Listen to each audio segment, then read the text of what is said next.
Welcome to Reeldeemers, where we champion the B-sides, the offbeat, and the overlooked. We've worked in and around Hollywood, so we know just how hard it is to get a movie made. This is our space to celebrate cinematic misfits that we hope you'll enjoy as much as we do. Star Wars, cultural juggernaut, beloved for decades, and it has spawned not one, not two, but three massively successful trilogies, as well as spin-off films, shows, games, toys, etc. What better way for the Reeldeemers to discuss such an iconic series than to dive into some obscure kiddie nightmare fuel? That's right, we're taking our Star Cruiser and checking out 1985's Ewoks, The Battle for Endor.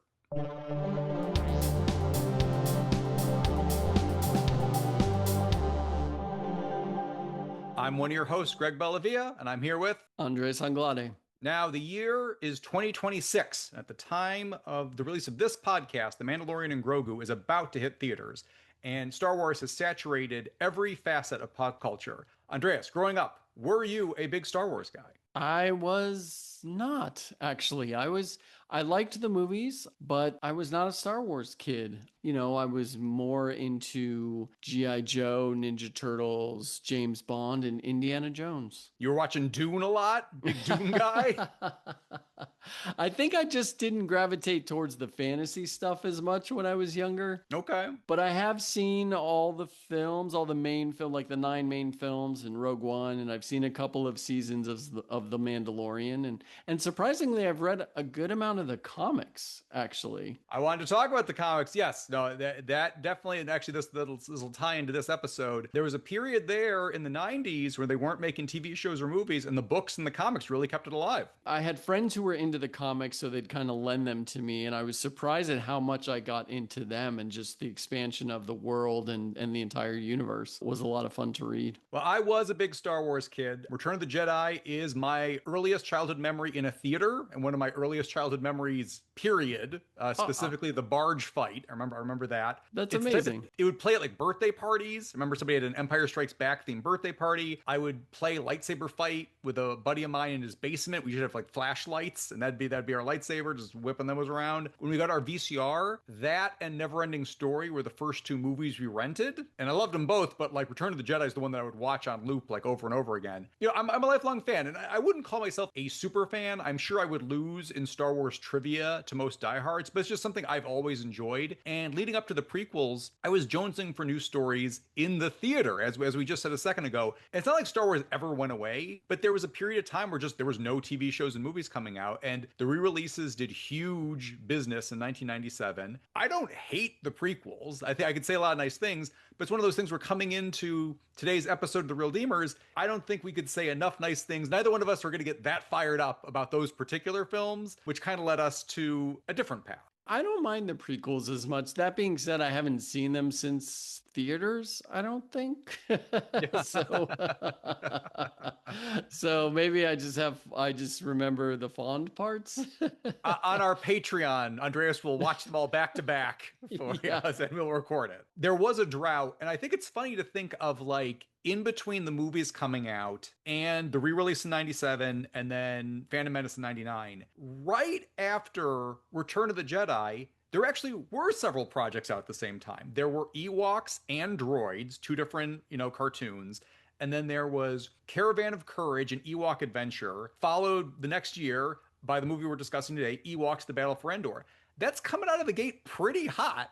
And I'm curious, did they just not do well enough to keep rolling that over into more material? It seemed like by the late 80s, they did a giant timeout and kind of wanted to go back to the drawing board. And I find that interesting compared to 2026, where it seems like we're going through a similar kind of pulling back on projects. Like for a minute there, everything was getting greenlit, and now they're being a little bit more choosy. Well, I can speak to the 2026 of it all. It's just obviously the audience reaction to a lot of things, and just an oversaturation of anything will have people want to pull things back. Did you see this live? the Battle for Endor when it aired? Oh yes, because as I've mentioned previously, we did not have cable, but this was not in the theater. This did not air on cable. This was on ABC, baby. So I was able to watch this. It's interesting what stuck with me all these years later. I have not seen it since I was a kid, and I was excited to kind of share this with Andreas and kind of talk through today. Andreas, had you even heard of this before? I had. I mean, I had so many people just recently tell me how much I needed to watch Andor and saying Oh, it was the greatest show that Star Wars has done in years. So I'm glad we watched it for this. No, I'm just kidding.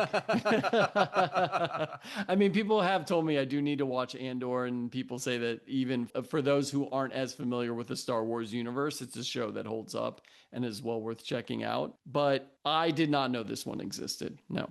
and I think we'll get into why maybe that is as we go through. Also, Andor rips. Even if you're an IP head, if you're the person that watches every single Marvel property and you really enjoy that, awesome. If you're a Star Wars person, same thing. Great, fantastic. I don't always have the bandwidth to keep up with every single thing and every single show. I kind of eventually, if it starts to become a chore, that makes me to kind of pull back a little bit. And again, that's not about the quality or whatever. That's just the sheer amount of things sometimes can scare me off. But I love Rogue One, and the same creative team making Andor. Andor rips. And I'd say even if somebody has Star Wars fatigue, go back and watch it. It's awesome. I definitely need to. I mean, my biggest issue is I'm like that in terms of the fatigue of TV. The reason I love film so much is that you get 2 hours, I mean, sometimes less, sometimes more, 2 hours, one story, you're done. With how busy my schedule is, I always tell people I'm too busy making TV to watch TV. Yep. By the time someone tells me, oh, you need to check out this show, I go there and there's already 4 seasons of it. In my head, I'm like, there's no way I'm going to catch up with this. I may as well just skip it. Well, also,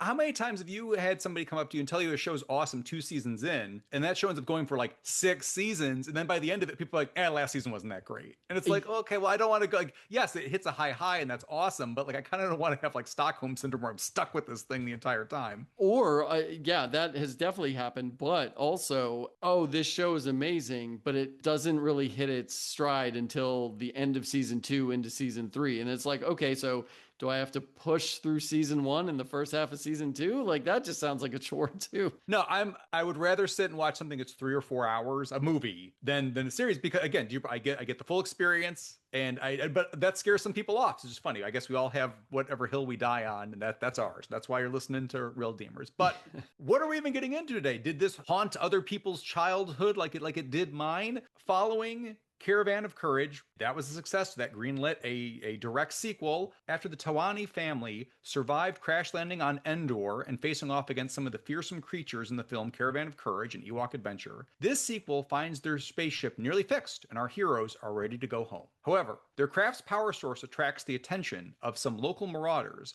led by the fearsome King Tarak and his right-hand witch, who proceed to attack the Ewok village and kill 3 out of the 4 family members, leaving only Sindel Tawani left. Thankfully, Sindel's best friend is Return of the Jedi's breakout star, the Ewok Wicket W. Warwick, who keeps her safe, and the two besties stumble upon a hut belonging to Noah, a hermit, who lives there along with his ride-or-die buddy, the super-fast Teak, who kind of looks like a rabbit thingamabob. While the foursome will quickly bond and become a makeshift family, the Marauders manage to kidnap Sindel, setting up a castle raid, a daring jailbreak, and a final battle featuring 100% Ewok mayhem.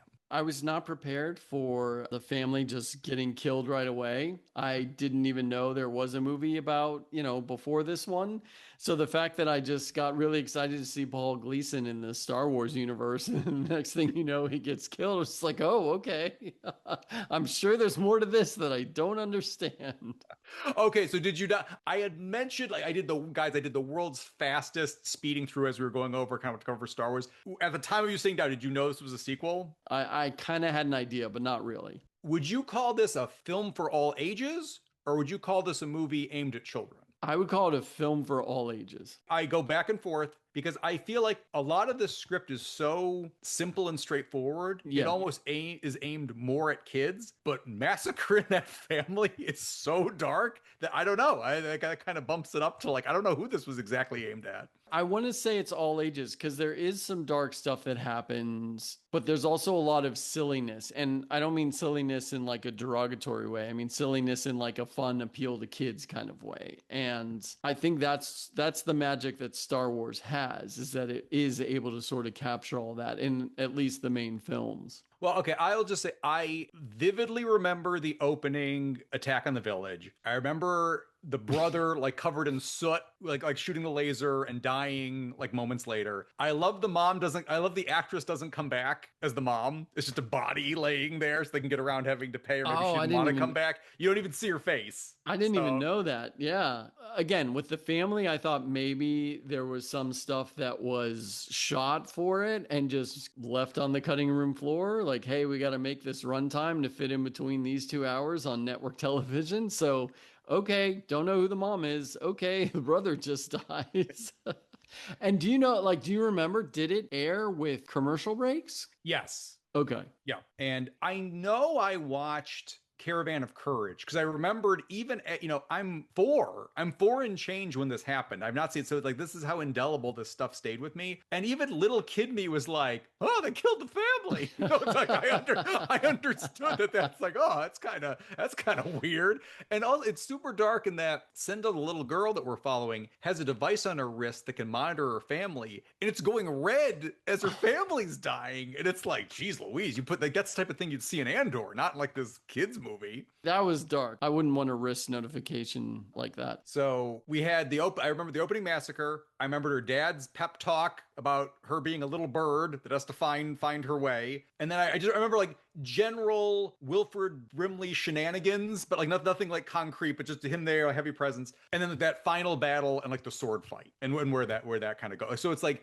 that to me is clear as a bell. And then coming back 40 years later, it's like, oh my, so it's funny what kind of sticks with you. But I just think some of the stuff being so intense, it just imprinted itself on me. I had a lot of fun with this, but again, this is me revisiting something that I was with me for a very long time. Andreas, first time watch, what did you think? Because even halfway through this, I'm like, I don't know what Andreas's experience with this is going to be. Hot take, Greg. This might be my favorite Star Wars movie behind Rise of Skywalker. Just kidding. I'm just kidding. I'm kidding. I know you're a big Rise of Skywalker guy. Yeah. I'm just kidding. Look, I think it's obvious this was made for TV, but I feel like it was a lot of fun. I was going to ask you, did you rewatch it? Did you watch it with your kids? No, just for time. A lot of times to fit this stuff in, I have to do it around like bedtime and stuff. Yeah. My daughter would be okay. My son would not have liked the family getting killed. So that part. Yeah, I think it's a fairly simple story, which, I'm sure we'll get into more. Not that much happens. I mean, seriously, not much happens. The first half was basically a chase film, but I had a lot of fun with it. I think it's a fun movie, and I think it's a fun family movie. I say for all ages, but I'm curious to see. I mean, we were exposed to so much dark stuff like this growing up. I'm so curious to know what a child watching this today would say. Also, I don't know if I'm grading on a curve, but there's a level of like just stumbling. Like you didn't have to go to the theater for this. You could just watch it on TV. And if this was like your ABC movie of the week or whatever, and like you could just enjoy this at home, and you're a big fan of Star Wars to begin with, and you get to kind of hang out in this world a little bit more, that's pretty cool. And especially as a kid, again, if it's all ages, and like as a kid, in fact, I got this for free, amazing. And as an adult, it's still fun. That's what I'd say. So if you have similar nostalgia like myself, absolutely worth a look. If you're a big Star Wars person, 100% check it out. If you are neither that nostalgic nor a Star Wars person, maybe you can avoid this one and get away with it. Maybe they're fine. Yeah,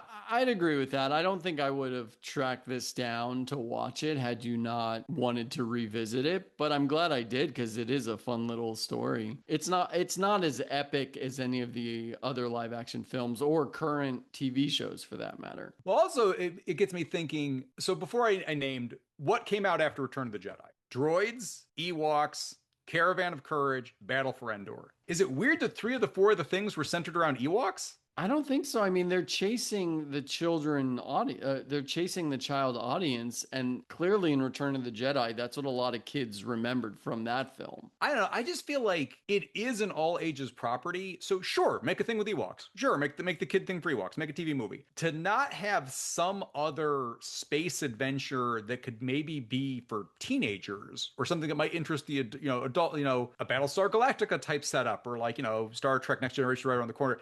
It's interesting attempting to go all in, I'm going to mangle the quote, but like, you're going all in on David Pumpkins? You're going to go all in on David S. Pumpkins from Saturday Night Live? You're going to go all in on the Ewoks? It's just, part of me is like, is it a budget thing? Because on Endor, you don't need to have constant spaceships and like battles, whatever. A lot of it's just, you're on a forest planet. So just throw a blaster in here, put a monster mask on that guy there, and you're good to go. And maybe it's both. You can make a kids movie that's a little bit cheaper. Why not? It's true. I think, yeah, you set it up in a forest, just add some matte paintings of planets in the sky, and you're good to go. There's no lightsabers in this film. There's only a handful of really big visual effects shots. So I imagine it's the budget. And what really jumped out to me on this viewing is Warwick Davis plays Wicket, protecting a child, fighting a shape-shifting witch. George Lucas, it's a dry run for Willow. Oh, true. The story is by George Lucas. He did not do the screenplay, but like these are ideas he developed. Maybe his mind was just starting to go into more of a fantasy realm. He's like, hey, I've conquered the box office with Star Wars and the sci-fi. Maybe so this is almost a weird little bridge between the two properties. Even just getting the plot,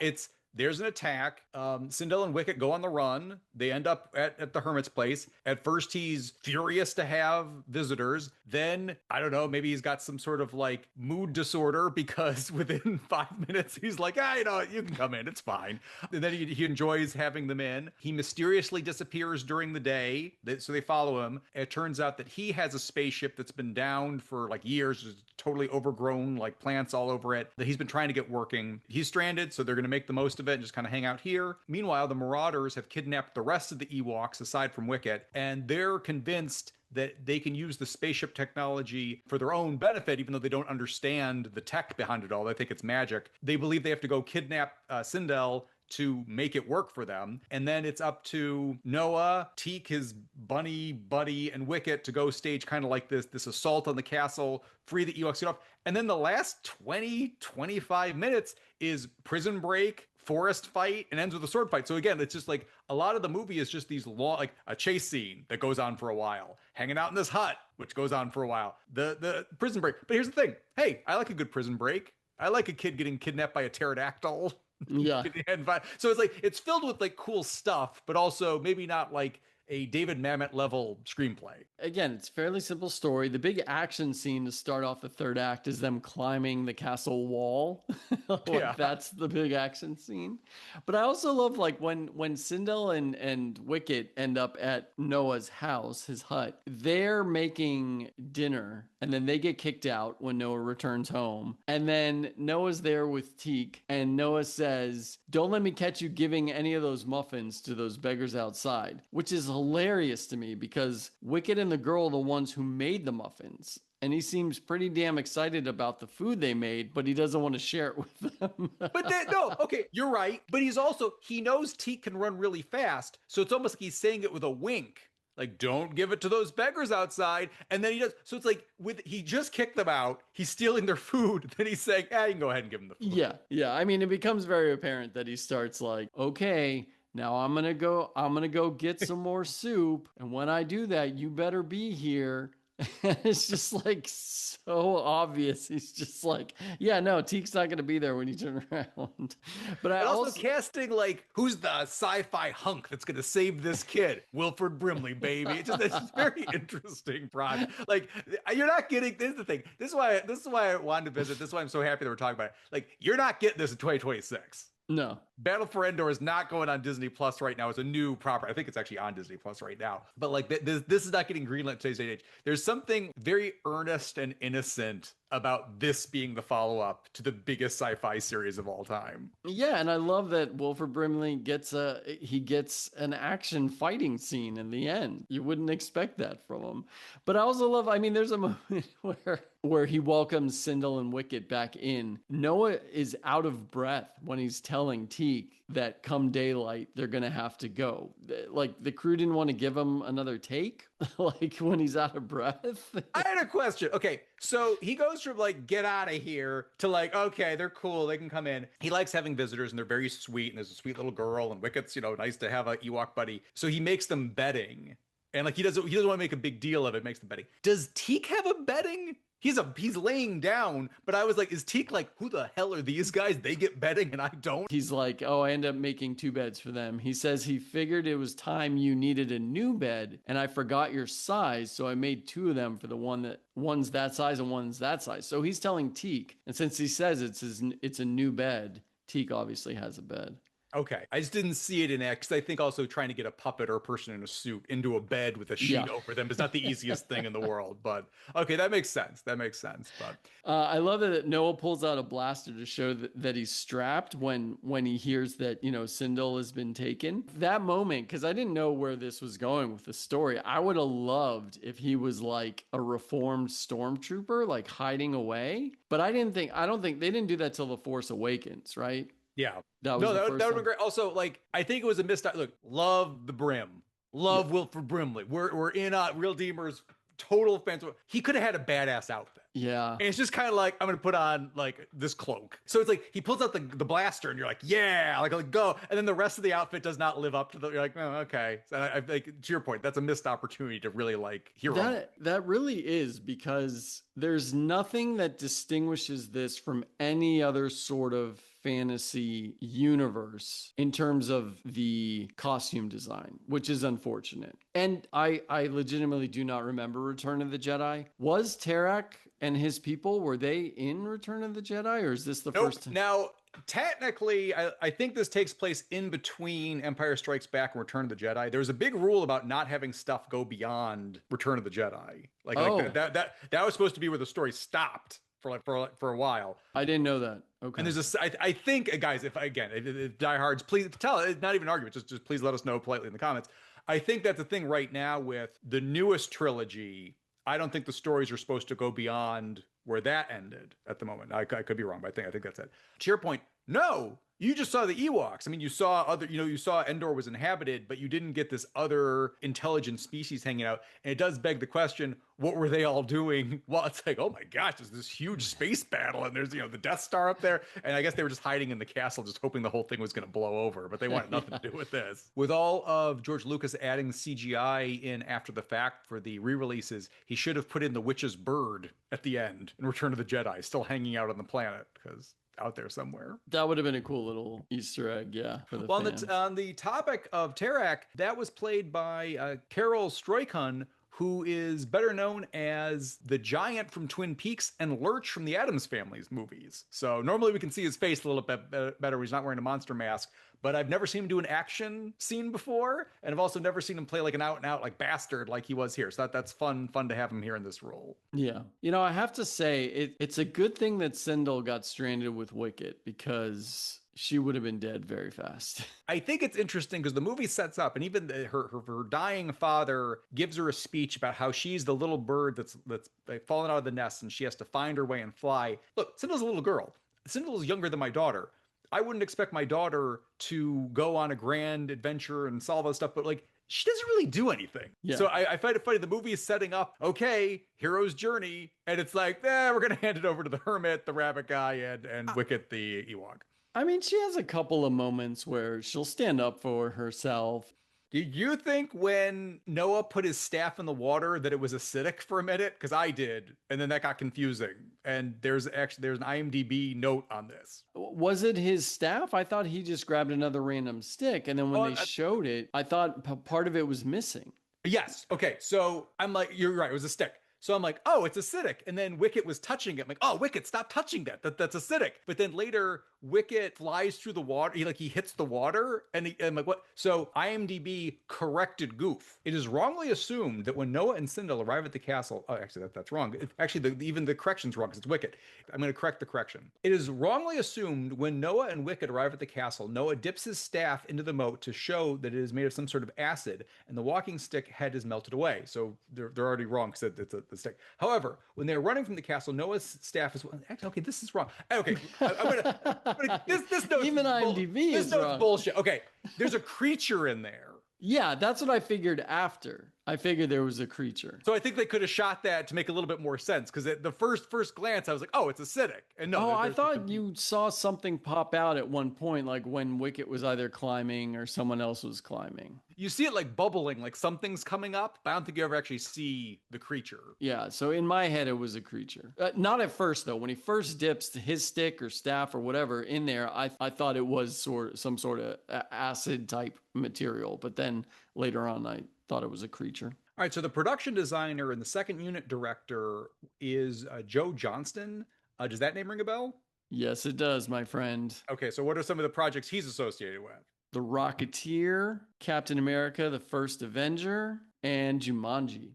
That's right. That's right. So a very esteemed director in his own right came up working with industrial light and magic. The pterodactyl type thing is technically a condor dragon, and that's something that he had come up with in a story called The Adventures of Tebow, A Tale of Magic and Suspense. So it's nice to see that from his story, that creature ended up appearing on the screen. That's amazing. Oh, that was such a cool scene. All the animation effects in this film were a lot of fun. And that was very nostalgic too, because you absolutely do not see that stuff anymore.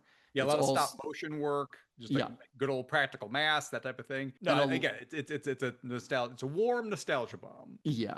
Based on how badly Tarek and his crew massacred the Ewok village in the beginning of the film, it's a little surprising how easily the Ewoks are defeating them by the starship.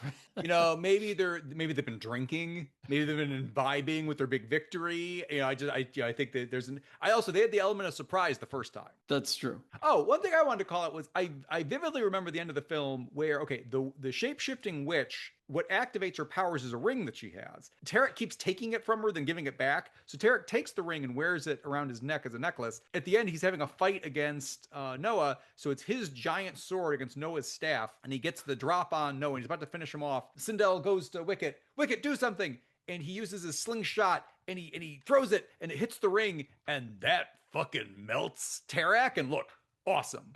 Great. 2 thumbs up for something I would enjoy as a kid. I remember that sequence. Look at it as an adult. Why did that work? It's not his ring. He wasn't wearing the ring. Why did it melt him? Greg, I had in my notes, not really explained why when Wicket hits the ring, it then fries the main villain, Derek. If it was his magical ring, sure, no brainer. He stole that ring. So I don't know. Is it nuclear powered? I don't know. There's, I don't know, maybe a script note in there. I also love during the escape, Noah says, "No door, huh? Well, I'll make us a door." And he just happens to be carrying a bomb in his bag that he sticks to the castle wall and makes explode.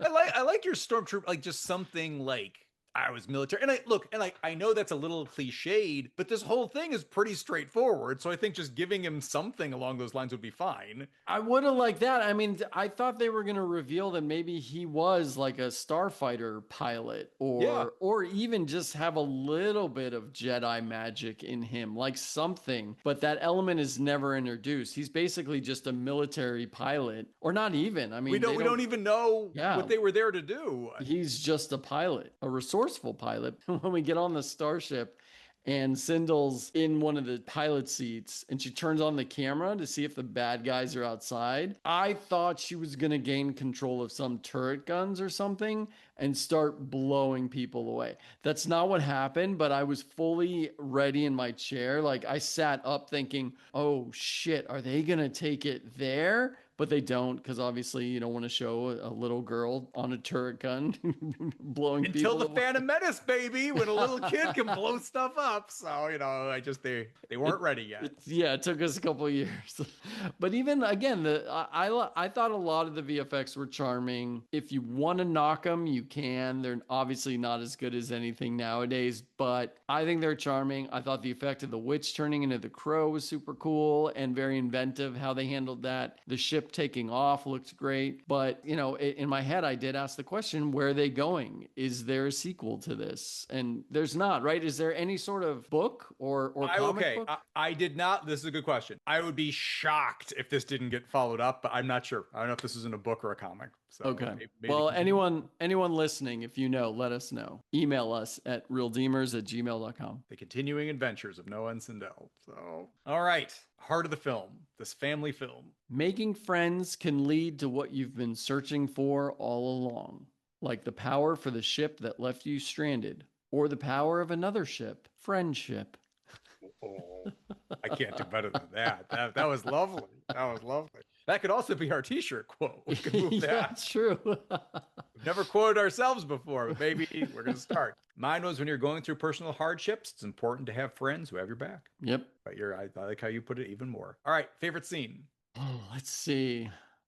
I like the scene where Sindel's actually lured out of Mm, Noah's cottage or mhm. cabin by the sound of her mom's voice. She thinks her mom is alive, and she goes through the forest and comes upon a creek where she sees a unicorn and a blonde woman in all white. And then it's revealed that it's the witch Shiral who's tricking her because she needs to kidnap Sindel to bring her back to Tarek. That's a good one. I like it. And also that's a heavy fantasy sequence. So I enjoyed Yeah. that. I'm gonna go with the opening attack because that sucker stuck with me all these years. And it was nice to be back with it. That's some crazy stuff you showed again. You don't see anything on camera, but just the heightened emotions and knowing people are dying and talking about dying and it starts with her and Wicket frolicking and he's doing like a cartwheel. It's so cute. And within 2 minutes, her family is dead. That's amazing. Yeah, no, that's a good one too. And I do think the escape scene is really, really good, but I feel like it's really, really long. So I didn't want to pick that as my favorite scene, but I did want to call it out.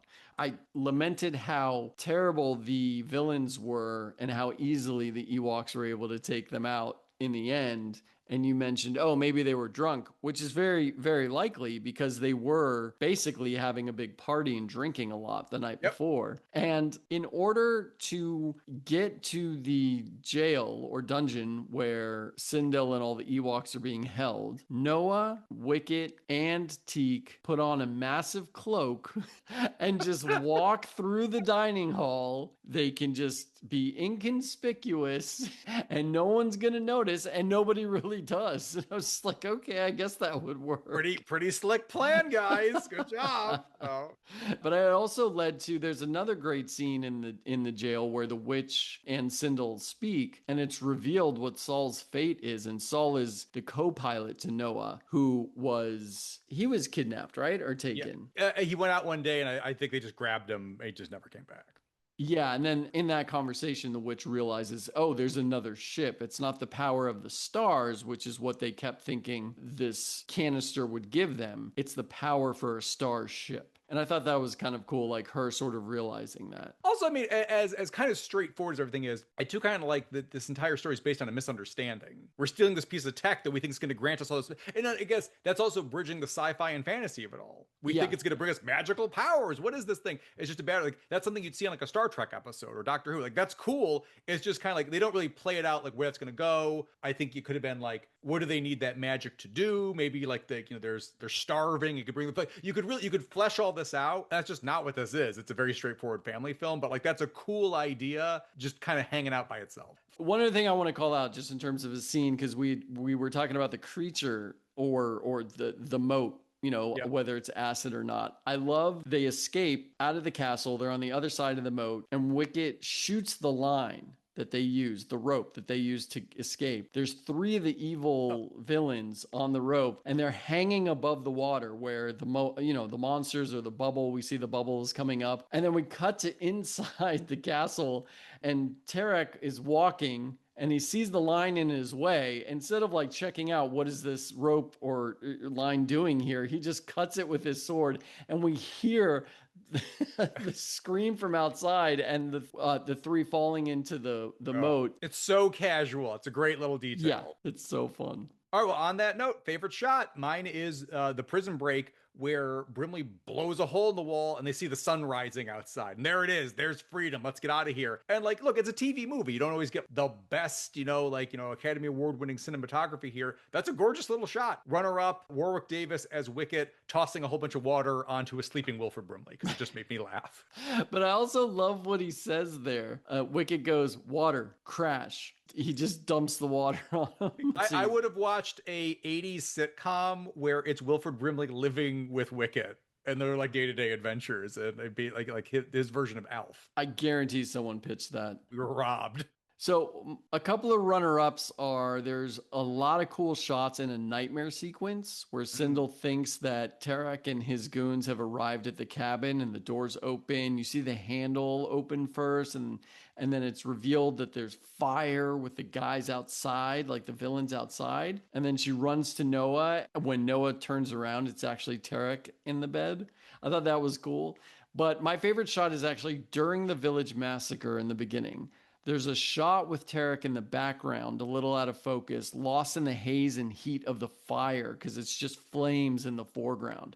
It's so menacing and it showcases the main villain in such a sinister way. And I think it's one of the first glimpses we actually get of Tarek. So I thought that was really, really impactful. Nope, that's a good one. Two more I just want to shout out. Again, I just love the beauty of really nice matte paintings. Mhm. There's one where the witch, who, having just captured Sindel, is galloping towards the castle. And it's this wide shot with the castle, her galloping. And then also, after the prison escape, the Ewoks and Noah running from the castle. The castle's in the background in a beautiful matte painting. I love a good map painting. Same. I miss them. Yep. Although it was nice to see one in under the Silver Lake. Shout out Under the Silver Lake. Check the episode out. All right, MVP. I mean, it's Wilford Brimley. Come on, he's giving it all. And if you don't believe that he's the MVP, just watch the scene where he has to say goodbye to everyone. he says he loves teak. I mean, it's from the heart. That's it. Okay, I do not disagree. I think Wilford Brimley, but I'm gonna just change mine up just to spread the love around. Warwick Davis as Wicket, and I think to get a performance where you're trapped in a teddy bear outfit and still manage to pull off some emotion with that, with this, a little girl, with like a younger like actress, and a very physical performance where you're running and jumping and all this while wearing that getup. They sell the hell out of it. It wouldn't work if Wicket sucked. It wouldn't work if it wasn't convincing. It wouldn't work, and it just a lot of that's on his back. So I think yes, Brimley gets to emote more. He's acting more, and like I think he gets the big hero moment. He gets the big sword fight. So I think but yeah, that's the MVP. But just also shout out Warwick Davis, and again, he got Willow out of this. I mean, maybe the seeds were planted here. Where it's like, yeah, we should make this guy the leading role. I think it's a great choice too. I think you could flip the coin and choose either one. Okay, underrated element. For underrated, I was going to say the speed effect of teak because I Mm, thought it actually holds up and it's done really yeah. well. They integrated it into the shots really well. But I think it's Aubrey Miller as Sindel. Like the whole thing only works if the child actor can hold themselves up. And I think she does a great job. Okay. Like I wouldn't say she's the MVP, but I think for underrated, you need a convincing child actor. And Also, they're asked to do a lot. I mean, again, I said like they don't have exactly the 3 act structure journey, but like their whole family dies and they have to react to that and be sad and have a nightmare sequence, and so they get put through the paces. for sure. All right, I'm gonna go. I apologize if I'm massacring their name. Cyan Phillips as Charles the Witch. I love her presence, and again, I think she's doing a really good job in this fantasy story. I think she's got the right level of menace, and you need to have like a theatrical quality to that type of thing, and I think she totally brings it. And also, King Tarek, this is somebody in a monster mask, so it's like there's only so much emoting you can do. So she's the person on like the villain team that can kind of get the most of a performance out of, and I think she rises to the occasion. Yeah, she's great. I mean, we can just go straight into who's having the most fun because she's my pick Oh, for okay. that. Like, who doesn't want to play a witch? And she does it with such you could just tell just watching her. She's having a ton of fun, and I think having her as your underrated element works as well. Am I crazy? Are they almost setting her up to be a little sympathetic at one point, like in the jail? Does it seem like she's about to maybe switch sides, and then they don't? And I like that would have been an interesting getting to know the girl and getting to know how wrong she was. Now I don't think you can come back from participating in the opening massacre, so I'm not sure redemption would have ever been possible. But maybe her taking like a sword strike to save somebody. It seemed like that was all just they're having a conversation and she just kind of drops the guard for a second. And then by the end of the film, she's transformed back into a bird, never to return to human form again. And that's kind of just, it is what it is. But just, I don't know, there's a seed of something there. I 100% agree. And that's honestly where I thought it was going to go. That's why I like that scene where she realizes, oh, it's not the power of the stars. It's that scene you're talking about, Yeah. right? Where Yeah. she's talking with Sindel. And then, yeah, you can kind of tell, well, she's in prison too. She's trying to get that cylinder to work, right? In Tarek's throne room.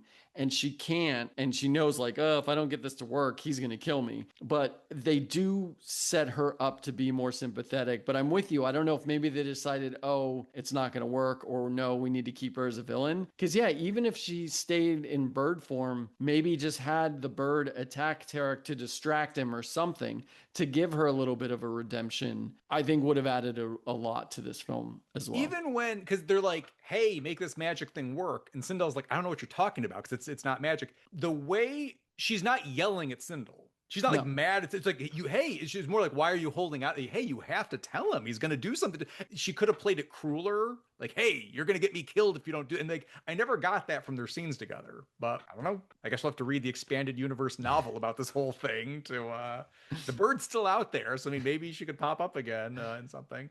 All right, I'm going to go with Industrial Light and Magic as having the most fun. I think this is just a chance for them to kind of show off some of their tools. You want some stop motion? We got some of that. You want some fun creature work? Absolutely. So I don't know. It's not like there's plenty of cool stuff happening in the year of our Lord 2026. That, at the end of the day, we ended up with a whole bunch of Star Wars material. I'm curious if in the 80s we had kept making stuff, what that timeline would have looked like. Yeah, but I mean, it's so tough. You could say that about so many things, Sure. right? And just to also touch on, like, yes, this is a TV movie. Yes, you're not going to get Empire Strikes Back come out of this. Absolutely. Just cards on the table. But again, to stumble across this on a random night in the 80s, that was awesome. Like, so it's like, I think just today we're just surrounded by stuff and all the streaming services, having access to all this stuff from the past. We're awash in material. There's content everywhere. Just to have something like this, and there weren't 1,000 Star Wars properties at the time. There was something, there's a level of coolness that I'm not sure I can convey to a modern audience that is just awash in this material, where it's just like, if you were a kid and you were channel surfing and this was on TV, how awesome is that? For sure. Okay. What scene would you show someone to hook them? I think I would go with my favorite scene when Sindel is lured out to the forest and sees the unicorn. The witch kidnaps her all the way to her heading back to the castle. But like you said, it introduces a fantasy element that's there, with the fantasy tropes. But also, I think it's intriguing enough to kind of be like, oh, what's going on here? Now, I'm going to go with Wicket hang gliding after the Condor Dragon who's carrying Sindel, because it's kind of cool. You got an Ewok chasing a pterodactyl type thing and a little fight chase scene. It's also kind of goofy, and your barometer is going to tell you if you want to watch this movie or not based on that scene. If you're like, yeah, cool, more of that, good to go. If you're like, no, thank you, then you can just move on by. Oh, that's a great shout out. And I should have brought that up under favorite scenes, because that is a really, really cool scene. I mean, look, if you had to lose something from this film, you could easily cut that scene out, but yep. I love how it expands the world. And I'm going to ask the question, those dragons were not introduced in Return of the Jedi, right? No, it was in a story for kids that Johnston had wrote. And like, I just love that they're like, well, what can we put in here? And he's like, I got, put in the Condor Dragon. So. Oh, that's awesome. Yeah, that's a great scene. T-shirt quote. I'm proud to know you and my life is better for it. That's going hard for I mean, kind of a goofy flick. Again, in that scene where he has to say goodbye to everyone, there are a lot of heartfelt goodbyes there. Well, speaking of which, Wickets, goodbye, not good. Yeah, that's a good one too. His little face, his unblinking face on the shirt. So, all right, are there any Oscars you would give this? Best sound and best way to kill 2 hours after school in the 80s. Ooh, good one. Did it air after school? Was it like a Sunday night thing? Like I think it was a Sunday. It was night. That's my connotation with this. So, but speaking of which, mine would be Best Time Machine, Back to My Childhood. Oh, I love it. All right, we always wrap up with a crew shout out. I'm going to go with Hollywood legend Phil Tippett, who was the creature supervisor. He worked with Lucas on the other Star Wars films, RoboCop, and Jurassic Park, just to name a few. He also directed Mad God, which was a 30-year passion project for him, which is one of a kind. Greg says, check it out. It's really cool. Nice. My crew shout out is Leo Lovero, who's the dolly grip in the camera department. Other credits include Invasion of the Body Snatchers, Howard the Duck, and the Joy Luck Club. Howard the Duck. So Lucas kept keep him on.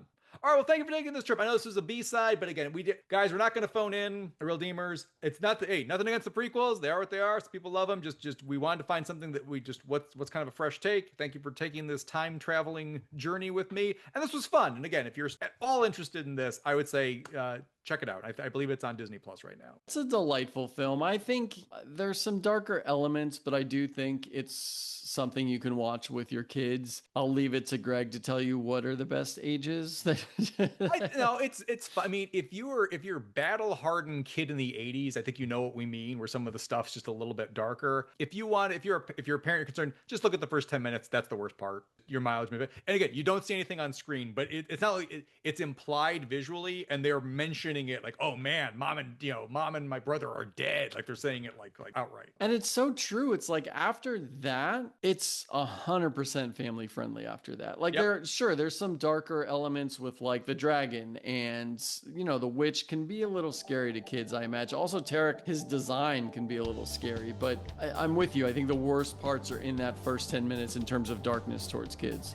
Well, thank you so much for listening to this episode of The Reeldeemers. If you enjoyed what you heard, please support us by leaving a like, subscribe, or review on whatever platform you listen to podcasts on. You can find us on Blue Sky, Instagram, and YouTube. If you want to reach out and send a comment, you can email us at reeldeemers@gmail.com. Our music is by Adolfo Delanoy, and you can check him out on Instagram at Adolfo Delanoy. Thanks so much, everybody.